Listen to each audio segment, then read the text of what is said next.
निर्मला मुंशी प्रेमचंद द्वारा रचित प्रसिद्ध हिंदी उपन्यास है। इसका प्रकाशन सन 1927 में हुआ था। सन 1926 में दहेज प्रथा और अनमेल विवाह को आधार बनाकर इस उपन्यास का लेखन प्रारंभ हुआ। इस उपन्यास की कथा का केंद्र और मुख्य पात्र निर्मला नाम की 15 वर्षीय सुंदर और सुशील लड़की है। निर्मला का विवाह एक अधेड़ उम्र के व्यक्ति से कर दिया जाता है, जिसके पूर्व पत्नी से 3 बेटे हैं। निर्मला का चरित्र निर्मल है, परंतु फिर भी समाज में उसे अनादर एवं अवहेलना का शिकार होना पड़ता है। उसकी पतिपरायणता काम नहीं आती, उस पर संदेह किया जाता है। उसे परिस्थितियां उसे दोषी बना देती है। इस प्रकार निर्मला विपरीत परिस्थितियों से जूझती हुई मृत्यु को प्राप्त करती है। अध्याय 1। यूं तो बाबू उदय भानुलाल के परिवार में 20 ही प्राणी थे। कोई ममेरा भाई था, कोई फुफेरा, कोई भांजा था, कोई भतीजा, लेकिन यहाँ हमें उनसे कोई प्रयोजन नहीं। वह अच्छे वकील थे, लक्ष्मी प्रसन्न थीं और कुटुंब के दरिद्र प्राणियों को आश्रय देना उनका कर्तव्य ही था। हमारा संबंध तो केवल उनकी दोनों कन्याओं से है, जिनमें बड़ी का नाम निर्मला और छोटी का कृष्णा था। अभी कल दोनों साथ साथ गुड़िया खेलती थीं। निर्मला का 15वां साल था, कृष्णा का 10वां। फिर भी उनके स्वभाव में कोई विशेष अंतर न था। दोनों चंचल खिलाड़िन और सैर तमाशे पर जान देती थीं। दोनों गुड़िया का धूमधाम से ब्याह करती थीं, सदा काम से जी चुराती थीं। माँ पुकारती रहती थी, पर दोनों कोठे पर छिपी बैठी रहती थीं कि न जाने किस काम के लिए बुलाती हैं। दोनों अपने भाइयों से लड़ती थीं, नौकरों को डांटती थीं और बाजे की आवाज़ सुनते ही द्वार पर आकर खड़ी हो जाती थीं। पर आज एकाएक ऐसी बात हो गई है जिसने बड़ी को बड़ी और छोटी को छोटी बना दिया है। कृष्णा वही है, पर निर्मला बड़ी गंभीर, एकांत प्रिय और लज्जाशील हो गई है। इधर महीनों से बाबू उदय भानुलाल निर्मला के विवाह की बातचीत कर रहे थे। आज उनकी मेहनत ठिकाने लगी है। बाबू भालचंद्र सिन्हा के ज्येष्ठ पुत्र भुवन मोहन सिन्हा से बात पक्की हो गई है। वर के पिता ने कह दिया है कि आपकी खुशी ही दहेज दें या न दें, मुझे इसकी परवाह नहीं। हाँ, बारात में जो लोग जाएं, उनका आदर सत्कार अच्छी तरह होना चाहिए, जिसमें मेरी और आपकी जघनसाई ना हो। बाबू उदय भानुलाल थे तो वकील, पर संचय करना ना जानते थे। दहेज उनके सामने कठिन समस्या थी। इसलिए जब वर के पिता ने स्वयं कह दिया कि मुझे दहेज की परवाह नहीं, तो मानो उन्हें आंखें मिल गई। डरते थे, न जाने किस किस के सामने हाथ फैलाना पड़े। 2-3 महाजनों को ठीक कर रखा था। उनका अनुमान था कि हाथ रोकने पर भी 20,000 से कम खर्च ना होंगे। ये आश्वासन पाकर वे खुशी के मारे फूले ना समाये। इसकी सूचना ने अज्ञान बालिका को मुंह ढांपकर एक कोने में बिठा रखा है। उसके हृदय में एक विचित्र शंका समा गई है। रोम रोम में एक अज्ञात भय का संचार हो गया है। न जाने क्या होगा। उसके मन में वे उमंगें नहीं हैं जो युवतियों की आंखों में तिरछी चितवन बनकर, ओंठों पर मधुर हास्य बनकर और अंगों में आलस्य बनकर प्रकट होती है। नहीं, वहां अभिलाषाएं नहीं हैं, वहां केवल शंकाएं, चिंताएं और भीरू कल्पनाएं हैं। यौवन का अभी तक पूर्ण प्रकाश नहीं हुआ है। कृष्णा कुछ कुछ जानती है, कुछ कुछ नहीं जानती। जानती है बहन को अच्छे अच्छे गहने मिलेंगे, द्वार पर बाजे बजेंगे, मेहमान आएंगे, नाच होगा। यह जानकर प्रसन्न है और यह भी जानती है कि बहन सबके गले मिलकर रोएगी, यहाँ से रो धोकर विदा हो जाएगी, मैं अकेली रह जाऊंगी। यह जानकर दुखी है, पर यह नहीं जानती कि यह किस लिए हो रहा है। माताजी और पिताजी क्यों बहन को इस घर से निकालने को इतने उत्सुक हो रहे हैं। बहन ने तो किसी को कुछ नहीं कहा, किसी से लड़ाई नहीं की। क्या इसी तरह एक दिन मुझे भी ये लोग निकाल देंगे? मैं भी इसी तरह कोने में बैठकर रोऊंगी और किसी को मुझ पर दया ना आएगी। इसलिए वो भयभीत भी है। संध्या का समय था। निर्मला छत पर जानकर अकेली बैठी आकाश की ओर त्रिषित नेत्रों से ताक रही थी। ऐसा मन होता था पंख होते तो वह उड़ जाती और इन सारे झंझटों से छूट जाती। इस समय बहुधा दोनों बहनें कहीं सैर करने जाया करती थीं। बग्घी खाली न होती तो बगीचे में ही टहला करती। इसलिए कृष्णा उसे खोजती फिरती थी। जब कहीं न पाया तो छत पर आई और उसे देखते ही हंसकर बोली, तुम यहाँ आकर छिपी बैठी हो और मैं तुम्हें ढूंढती फिरती हूँ। चलो, बग्घी तैयार करा आई हूँ। निर्मला ने उदासीन भाव से कहा, तू जा, मैं ना जाऊंगी। कृष्णा, नहीं मेरी अच्छी दीदी, आज जरूर चलो। देखो कैसी ठंडी ठंडी हवा चल रही है। निर्मला, मेरा मन नहीं चाहता, तू चली जा। कृष्णा की आंखें डबडबा आई, कांपती हुई आवाज से बोली, आज तुम क्यों नहीं चलती? मुझसे क्यों नहीं बोलती? क्यों इधर उधर छिपी छिपी फिरती हो? मेरा जी अकेले बैठे बैठे घबराता है। तुम ना चलोगी तो मैं भी ना जाऊंगी, यहीं तुम्हारे साथ बैठी रहूंगी। निर्मला, और जब मैं चली जाऊंगी तब क्या करेगी? तब किसके साथ खेलेगी और किसके साथ घूमने जाएगी? बता। कृष्णा, मैं भी तुम्हारे साथ चलूंगी, अकेले मुझसे यहाँ ना रहा जाएगा। निर्मला मुस्कराकर बोली, तुझे अम्मा न जाने देंगी तो मैं भी तुम्हें न जाने दूंगी। तुम अम्मा से कह क्यों नहीं देती कि मैं ना जाऊंगी? निर्मला, कह तो रही हूं, कोई सुनता है? कृष्णा, तो क्या ये तुम्हारा घर नहीं है? निर्मला, नहीं, मेरा घर होता तो कोई क्यों जबरदस्ती निकाल देता? कृष्णा, इसी तरह किसी दिन मैं भी निकाल दी जाऊंगी। निर्मला, और नहीं क्या तू बैठी रहेगी? हम लड़कियां हैं, हमारा घर कहीं नहीं होता। कृष्णा, चंद्र भी निकाल दिया जाएगा। निर्मला, चंद्र तो लड़का है, उसे कौन निकालेगा? कृष्णा, तो लड़कियां बहुत खराब होती होंगी। निर्मला, खराब ना होती तो घर से भगाई क्यों जाती? कृष्णा, चंद्र इतना बदमाश है, उसे कोई नहीं भगाता। तुम तो कोई बदमाशी भी नहीं करती। एकाएक चंद्र धम धम करता हुआ छत पर आ पहुंचा और निर्मला को देखकर बोला, अच्छा आप यहाँ बैठी हैं। ओहो, अब तो बाजे बजेंगे, दीदी दुल्हन बनेंगी, पालकी पर चढ़ेंगी। ओहो ओहो। चंद्र का पूरा नाम चंद्रभानु सिन्हा था। निर्मला से 3 साल छोटा और कृष्णा से 2 साल बड़ा। निर्मला, चंद्र मुझे चिढ़ाओगे तो अभी जाकर अम्मा से कह दूंगी। चंद्र, तो चिढ़ती क्यों हो? तुम भी बाजे सुनना। ओहो हो, अब आप दुल्हन बनेंगी।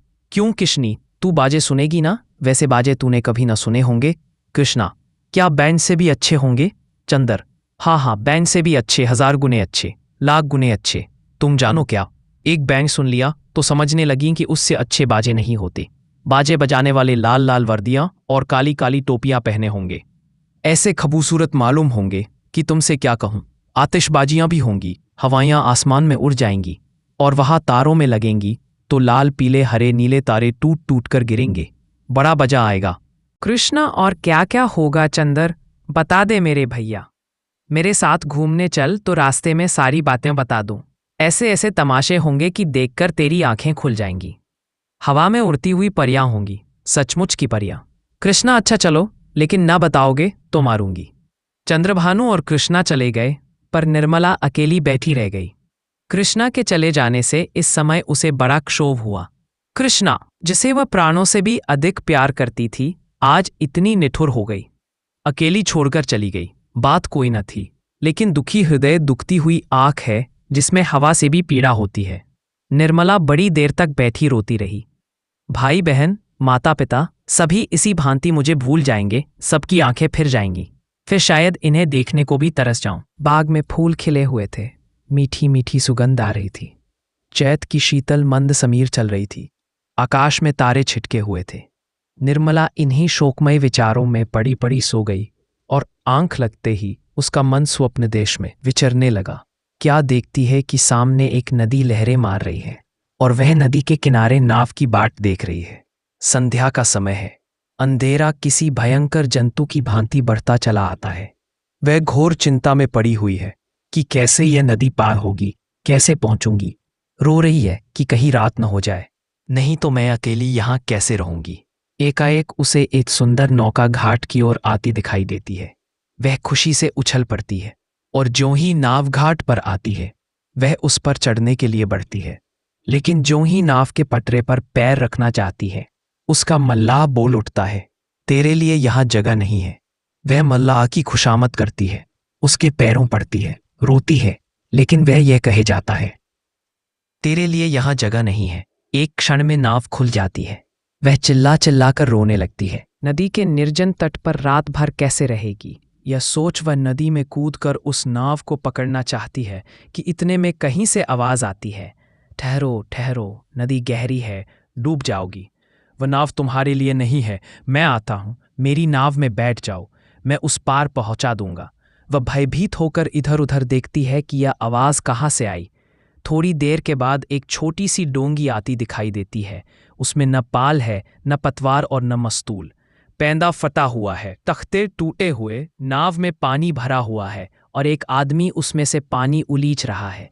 वह उससे कहती है, यह तो टूटी हुई है, यह कैसे पार लगेगी? मल्लाह कहता है, तुम्हारे लिए यही भेजी गई है, आकर बैठ जाओ।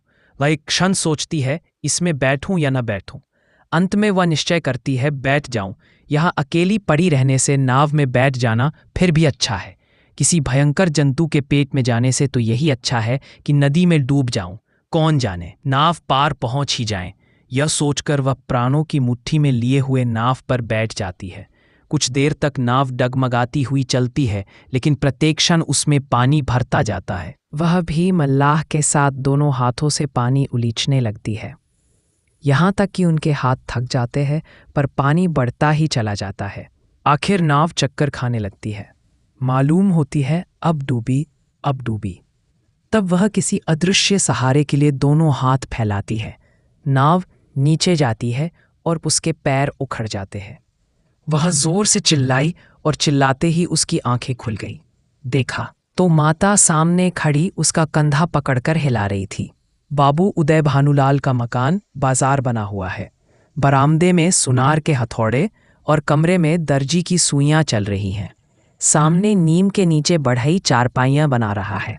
खपरेल में हलवाई के लिए भट्टा खोदा गया है। मेहमानों के लिए अलग एक मकान ठीक किया गया है। यह प्रबंध किया जा रहा है कि हर एक मेहमान के लिए एक एक चारपाई, एक एक कुर्सी और एक एक मेज हो। हर 3 मेहमानों के लिए एक एक कहार रखने की तजवीज़ हो रही है।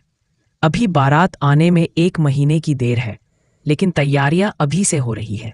बारातियों का ऐसा सत्कार किया जाए कि किसी को ज़बान हिलाने का मौका न मिले। वे लोग भी याद करें कि किसी के यहाँ बारात में गए थे। पूरा मकान बर्तनों से भरा है। चाय के सेट हैं, नाश्ते की तश्तरियाँ, थाल, लोटे, गिलास। जो लोग नित्य खाट पर पड़े हुक्का पीते रहते थे, बड़ी तत्परता से काम में लगे हुए हैं। अपनी उपयोगिता सिद्ध करने का ऐसा अच्छा अवसर उन्हें फिर बहुत दिनों के बाद मिलेगा। जहां एक आदमी को जाना होता है, 5 दौड़ते हैं। काम कम होता है, हुल्लड़ अधिक। जरा जरा सी बात पर घंटों तर्क वितर्क होता है और अंत में वकील साहब को आकर निर्णय करना पड़ता है। एक कहता है, यह घी खराब है। दूसरा कहता है, इससे अच्छा बाजार में मिल जाए तो टांग की राह से निकल जाऊं। तीसरा कहता है, इसमें तो हीक आती है। चौथा कहता है, तुम्हारी नाक ही सड़ गई है, तुम क्या जानो घी किसे कहते हैं। जब से यहां आए हो घी मिलने लगा है, नहीं तो घी के दर्शन भी न होते थे। इस पर तकरार बढ़ जाती है और वकील साहब को झगड़ा चुकाना होता है। रात के 9 बजे थे। उदय भानुलाल अंदर बैठे हुए खर्च का तखमीना लगा रहे थे। वह प्राय रोज ही तखमीना लगते थे, पर रोज ही उसमें कुछ न कुछ परिवर्तन और परिवर्धन करना पड़ता था। सामने कल्याणी भौहें सिकोड़े हुए खड़ी थी। बाबू साहब ने बड़ी देर के बाद सिर उठाया और बोले, 10,000 से कम नहीं होता, बल्कि शायद और बढ़ जाए। कल्याणी, 10 दिन में 5 से 10,000 हुए। 1 महीने में तो शायद 1 लाख नौबत आ जाए। उदय भानु, क्या करूं? जग हंसाई भी तो अच्छी नहीं लगती। कोई शिकायत हुई तो लोग कहेंगे, नाम बड़े दर्शन थोड़े। फिर जब वह मुझसे दहेज 1 पाई नहीं लेते, तो मेरा भी कर्तव्य है कि मेहमानों के आदर सत्कार में कोई बात उठा न रखूं। कल्याणी, जब से ब्रह्मा ने सृष्टि रची, तब से आज तक कभी बारातियों को कोई प्रसन्न नहीं रख सकता। उन्हें दोष निकालने और निंदा करने का कोई न कोई अवसर मिल ही जाता है। जिसे अपने घर सूखी रोटियां भी मयस्सर नहीं, वह भी बारात में जाकर तानाशाह बन बैठता है। तेल खुशबूदार नहीं, साबुन टक्के सेर का जाने कहाँ से बटोर लाए। कहार बात नहीं सुनते, लालटेनें धुआं देती हैं, कुर्सियों में खटमल है, चारपाइयां ढीली हैं, जनवासे की जगह हवादार नहीं। ऐसी ऐसी हजारों शिकायतें होती रहती हैं। उन्हें आप कहाँ तक रोकिएगा? अगर यह मौका न मिला तो और कोई ऐब निकाल लिए जाएंगे। भाई, यह तेल तो रंडियों के लगाने लायक है, हमें तो सादा तेल चाहिए। जनाब ने यह साबुन नहीं भेजा है, अपनी अमीरी की शान दिखाई है, मानो हमने साबुन देखा ही नहीं। ये कहार नहीं, यमदूत हैं, जब देखिए सिर पर सवार। लालटेनें ऐसी भेजी हैं कि आंखें चमकने लगती हैं। अगर 10-5 दिन इस रोशनी में बैठना पड़े तो आंखें फूट जाएं।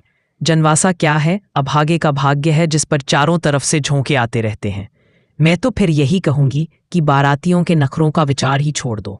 उदय भानु, तो आखिर तुम मुझे क्या करने को कहती हो? कल्याणी, कह तो रही हो, पक्का इरादा कर लो कि मैं 5,000 से अधिक न खर्च करूंगा।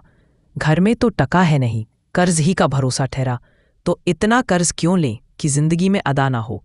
आखिर मेरे और बच्चे भी तो है, उनके लिए भी तो कुछ चाहिए। उदय भानु, तो आज मैं मरा जाता हूं। कल्याणी, जीने मरने का हाल कोई नहीं जानता। कल्याणी, इसमें बिगड़ने की तो कोई बात नहीं, मरना एक दिन सभी को है, कोई यहां अमर होकर थोड़े ही आया है। आंखें बंद कर लेने से तो होने वाली बात ना टलेगी। रोज आंखों देखती हूं, बाप का देहांत हो जाता है, उसके बच्चे गली गली ठोकरे खाते फिरते हैं। आदमी ऐसा काम ही क्यों करे। उदय भानु ना जलकर कहा, जो अब समझ लूं कि मेरे मरने के दिन निकट आ गए, यही तुम्हारी भविष्यवाणी है। सुहाग से स्त्रियों का जी उबते नहीं सुना था, आज यह नई बात मालूम हुई। रंडापे में भी कोई सुख होगा ही। कल्याणी, तुमसे दुनिया की कोई भी बात कही जाती है तो जहर उगलने लगते हो, इसलिए ना कि जानते हो इसे कहीं टिकना नहीं है। मेरी ही रोटियों पर पड़ी हुई है या और कुछ। जहां कोई बात कही बस सिर हो गए, मानो मैं घर की लौंडी हूं। मेरा केवल रोटी और कपड़े का नाता है। जितना ही मैं दबाती हूं, तुम और भी दबाते हो। मुफ्तखोर वाल उड़ाए कोई मुंह न खोले, शराब कबाब में रुपए लूटे कोई जबान न हिलाए। वे सारे कांटे मेरे बच्चों ही के लिए तो बोए जा रहे हैं। उदय भानुलाल, तो मैं क्या तुम्हारा गुलाम हूं? कल्याणी, तो क्या मैं तुम्हारी लौंडी हूं? उदय भानुलाल, ऐसे मर्द और होंगे जो औरतों के इशारों पर नाचते हैं। कल्याणी, तो ऐसी स्त्रियों भी होंगी जो मर्दों की जूतियां सहा करती है। उदय भानुलाल, मैं कमाकर लाता हूं, जैसे चाहूं खर्च कर सकता हूं, किसी को बोलने का अधिकार नहीं। कल्याणी, तो आप अपना घर संभालिए। ऐसे घर को मेरा दूर ही से सलाम है जहां मेरी कोई पूछ नहीं। घर में तुम्हारा जितना अधिकार है उतना ही मेरा भी, इससे जौ भर भी कम नहीं। अगर तुम अपने मन के राजा हो तो मैं भी अपने मन को रानी हूं। तुम्हारा घर तुम्हें मुबारक रहे। मेरे लिए पेट की रोटियों की कमी नहीं है। तुम्हारे बच्चे हैं, मारो या जिलाओ, ना आंखों से देखूंगी ना पीड़ा होगी। आंखें फूटी, पीर गई। उदय भानु, क्या तुम समझती हो कि तुम न संभालेगी तो मेरा घर ही ना संभलेगा? मैं अकेले ऐसे ऐसे 10 घर संभाल सकता हूं। कल्याणी, कौन अगर आज के महीने दिन मिट्टी में न मिल जाए तो कहना कोई कहती थी। यह कहते कहते कल्याणी का चेहरा तमतमा उठा। वह झमककर उठी और कमरे के द्वार की ओर चली। वकील साहब मुकदमे में तो खूब मीन मेख निकालते थे, लेकिन स्त्रियों के स्वभाव का उन्हें कुछ यूं ही सा ज्ञान था। यही एक ऐसी विद्या है जिसमें आदमी बूढ़ा होने पर भी कोरा रह जाता है। अगर वे अब भी नरम पड़ जाते और कल्याणी का हाथ पकड़कर बिठा लेते तो शायद वह रुक जाती, लेकिन आपसे यह तो हो न सका। उल्टे चलते चलते एक और चरका दिया। बोले, मैके का घमंड होगा। कल्याणी ने द्वार पर रुककर पति की ओर लाल लाल नेत्रों से देखा और बिफर कर बोली, मैके वाले मेरे तकदीर के साथ ही नहीं हैं, और ना मैं इतनी नीच हूं कि उनकी रोटियों पर जा पड़ूं। उदय भानु, तब कहाँ जा रही हो? कल्याणी, तुम यह पूछने वाले कौन होते हो? ईश्वर की सृष्टि में असंख्य पापियों के लिए जगह है, क्या मेरे ही लिए जगह नहीं है? यह कहकर कल्याणी कमरे के बाहर निकल गई। आंगन में आकर उसने एक बार आकाश की ओर देखा, मानो तारागण को साक्षी दे रही है कि मैं इस घर में कितनी निर्दयता से निकाली जा रही हूं। रात के 11 बज गए थे। घर में सन्नाटा छा गया था। दोनों बेटों की चारपाई उसी के कमरे में रहती थी। वो अपने कमरे में आई, देखा चंद्रभानु सोया है, सबसे छोटा सूर्यभानु चारपाई पर उठ बैठा है। माता को देखते ही वह बोला, तुम तहा दई थी अम्मा? कल्याणी दूर ही से खड़े खड़े बोली, कहीं तो नहीं बेटा, तुम्हारे बाबूजी के पास गई थी। सूर्य, तुम तली दई? मुझे अकेले डर लगता था, तुम क्यों तली दई थी, बताओ। यह कहकर बच्चे ने गोद में चढ़ने के लिए दोनों हाथ फैला दिए। कल्याणी अब अपने को न रोक सकी। मात्र स्नेह के सुधा प्रवाह से उसका संतप्त हृदय परिप्लावित हो गया। हृदय के कोमल पौधों जो क्रोध के ताप से मुरझा गए थे फिर हरे हो गए। आंखें सजल हो गई। उसने बच्चे को गोद में उठा लिया और छाती से लगाकर बोली, तुमने पुकार क्यों न लिया बेटा? सूर्य पुकारता तो ता, तुम थुनती न थी। बताओ, अब तो कभी न दाओगी? कल्याणी, नहीं भैया, अब नहीं जाऊंगी। यह कहकर कल्याणी सूर्यभानु को लेकर चारपाई पर लेटी। मां के हृदय से लिपटते ही बालक निशंक होकर सो गया। कल्याणी के मन में संकल्प विकल्प होने लगे। पति की बातें याद आती तो मन होता घर को तिलांजलि देकर चली जाऊं, लेकिन बच्चों का मुंह देखती तो वात्सल्य से चित्त गदगद हो जाता। बच्चों को किस पर छोड़कर जाऊं? मेरे इन लालों को कौन पालेगा? ये किसके होकर रहेंगे? कौन प्रातःकाल इन्हें दूध और हलवा खिलाएगा? कौन इनकी नींद सोएगा, इनकी नींद जागेगा? बेचारे कौड़ी के 3 हो जाएंगे। नहीं प्यारों, मैं तुम्हें छोड़कर नहीं जाऊंगी, तुम्हारे लिए सब कुछ सह लूंगी। निरादर, अपमान, जलीकटी, खोटी खरी, गुड़की छिड़की सब तुम्हारे लिए सहूंगी। कल्याणी तो बच्चे को लेकर लेटी, पर बाबू साहब को नींद न आई। उन्हें चोट करने वाली बातें बड़ी मुश्किल से भूलती थी। उफ, यह मिजाज, मानो मैं ही इनकी स्त्री हूं। बात मुंह से निकालनी मुश्किल है। अब मैं इनका गुलाम होकर रहूं। घर में अकेली यह रहे और बाकी जितने अपने बेगाने हैं सब निकाल दिए जाए। जला करती हैं, मनाती हैं कि ये किसी तरह मरे, वो मैं अकेली आराम करूं। दिल की बात मुंह से निकल ही आती है, चाहे कोई कितना ही छिपाए। कई दिन से देख रहा हूं ऐसी ही जली कटी सुनाया करती हैं। मैके का घमंड होगा, लेकिन वहां कोई भी ना पूछेगा। अभी सब आवभगत करते हैं, जब जाकर सिर पड़ जाएंगी तो आटे दाल का भाव मालूम हो जाएगा। रोती हुई जाएंगी। वाह रे घमंड, सोचती है मैं ही ये गृहस्थी चलाती हूं, अभी 4 दिन को कहीं चला जाऊं तो मालूम हो जाएगा। सारी शेखी किरकिरी हो जाएगा। एक बार इनका घमंड तोड़ ही दूं, जरा वैधव्य का मजा भी चखा दूं। न जाने इनकी हिम्मत कैसे पड़ती है कि मुझे यूं कोसने लगते हैं। मालूम होता है प्रेम इन्हें छू नहीं गया, या समझती हैं ये घर से इतना चिमटा हुआ है कि इसे चाहे जितना कोसूं टलने का नाम न लेगा। यही बात है, पर यहाँ संसार से चिमटने वाले जीव नहीं हैं। जहन्नुम में जाए ये घर जहाँ ऐसे प्राणियों से पाला पड़े। घर है या नरक, आदमी बाहर से थका मांदा आता है तो उसे घर में आराम मिलता है। यहाँ आराम के बदले कोसने सुनने पड़ते हैं। मेरी मृत्यु के लिए व्रत रखे जाते हैं। ये है 25 वर्ष के दाम्पत्य जीवन का अंत। बस चल ही दूं। जब देख लूंगा इनका सारा घमंड धूल में मिल गया और मिजाज ठंडा हो गया तो लौट आऊंगा। 4-5 दिन काफ़ी होंगे। लो, तुम भी याद करोगी किसी से पाला पड़ा था। यही सोचते हुए बाबू साहब उठे, रेशमी चादर गले में डाली, कुछ रुपए लिए, अपना कार्ड निकालकर दूसरे कुर्ते की जेब में रखा, छड़ी उठाई और चुपके से बाहर निकले। सब नौकर नींद में मस्त थे। कुत्ता आहट पाकर चौंक पड़ा और उनके साथ हो लिया। पर यह कौन जानता था कि यह सारी लीला विद्धि के हाथों रची जा रही है। जीवन रंगशाला का वह निर्दय सूत्रधार किसी अगम गुप्त स्थान पर बैठा हुआ अपनी जटिल क्रूर क्रीड़ा दिखा रहा है। यह कौन जानता था कि नकल असल होने जा रही है। अभिनय सत्य का रूप ग्रहण करने वाला है। निशा ने इंदु को परास्त करके अपना साम्राज्य स्थापित कर लिया था। उसकी पैशाचिक सेना ने प्रकृति पर आतंक जमा रखा था। सद्वृत्तियां मुंह छिपाए पड़ी थीं और कुवृत्तियां विजय गर्व से इठलाती फिरती थीं।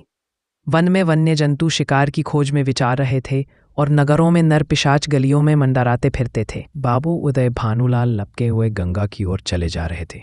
उन्होंने अपना कुर्ता घाट के किनारे रखकर 5 दिन के लिए मिर्जापुर चले जाने का निश्चय किया था। उनके कपड़े देखकर लोगों को डूब जाने का विश्वास हो जाएगा। कार्ड कुर्ते की जेब में था।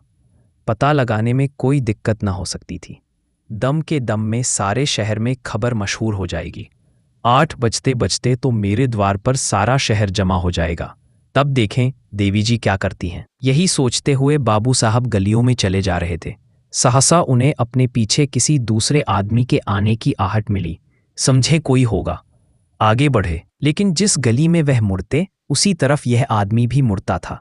तब बाबू साहब को आशंका हुई कि यह आदमी मेरा पीछा कर रहा है। ऐसा आभास हुआ कि इसकी नीयत साफ नहीं है। उन्होंने तुरंत जेबी लालटेन निकाली और उसके प्रकाश में उस आदमी को देखा। एक वरिष्ठ मनुष्य कंधे पर लाठी रख के चला आता था। बाबू साहब उसे देखते ही चौंक पड़े। यह शहर का छटा हुआ बदमाश था। 3 साल पहले उस पर डाके का अभियोग चला था। उदय भानु ने उस मुकदमे में सरकार की ओर से पैरवी की थी और इस बदमाश को 3 साल की सजा दिलाई थी। तभी से वह इनके खून का प्यासा हो रहा था। कल ही वह छूटकर आया था।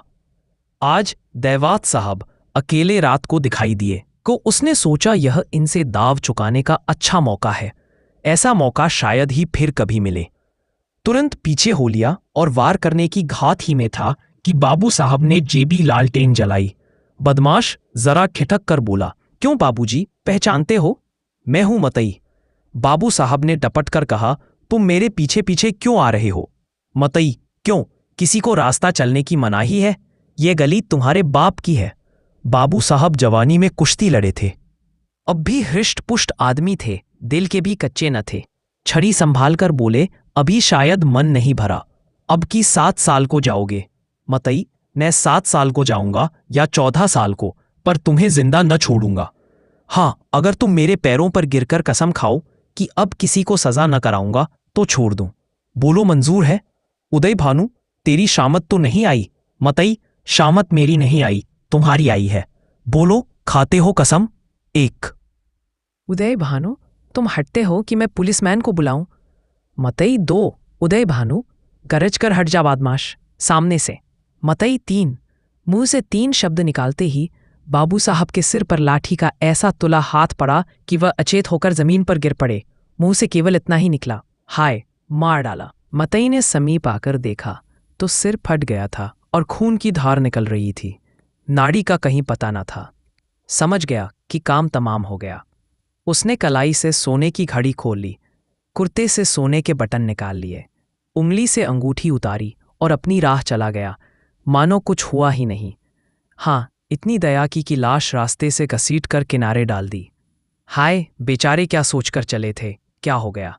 जीवन, तुमसे ज्यादा आसार भी दुनिया में कोई वस्तु है क्या? वह उस दीपक की भांति ही क्षणभंगुर नहीं है जो हवा के एक झोंके से बुझ जाता है। पानी के एक बुलबुले को देखते हो, लेकिन उसे टूटते भी कुछ देर लगती है।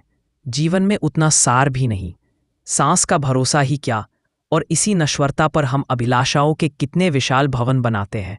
नहीं जानते नीचे जाने वाली सांस ऊपर आएगी या नहीं, पर सोचते इतनी दूर की है, मानो हम अमर है।